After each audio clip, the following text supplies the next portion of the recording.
Για να σου μιλήσω καθαρά πρακτικά, εγώ το κάνω συνήθως στις ενδιάμεσες ώρες. Δηλαδή προσπαθώ ή νωρίτερα πριν τη δουλειά ή μετά με κάποιο τρόπο. Πάντα θεωρώ ότι κάποιος καλλιτέχνης πρέπει να έχει ένα προσωπικό project.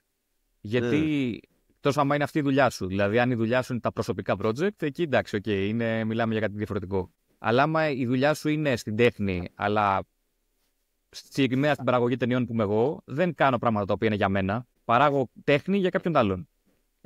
Οπότε, αν δεν έχεις κάποιο προσωπικό project, νιώθω ότι αναλώνεσαι βασικά. Αναλώνεσαι σε κάτι το οποίο το κάνεις μόνο για κάποιους άλλους, γίνεται καθαρά δουλειά, φεύγει από το πλαίσιο της δημιουργικότητας.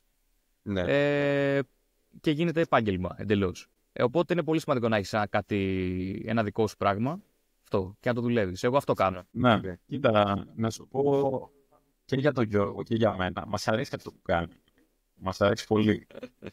Δηλαδή, εντάξει, μιλάω και εκ μέρους του Γιώργου τώρα, δεν είναι ότι. Μας αρέσει. Δηλαδή και ο Γιώργος και σε εκθέσεις και αυτό, δεν νομίζω ότι. Πέρα από τα deadlines που μπορεί να έχει, Γιώργο, έτσι. Όλο το άλλο. Εντάξει, αυτό σίγουρα. Το κόμικ, ας πούμε, αυτό είναι. Το αγαπάς. Το κάνεις επειδή το αγαπάς. Έτσι, δεν είναι τώρα. Ναι, αυτό. Το project όμως που βιοπορίζεσαι και από αυτό. Και έτσι. Από αυτό, ναι. Είναι κάτι το οποίο. Ναι.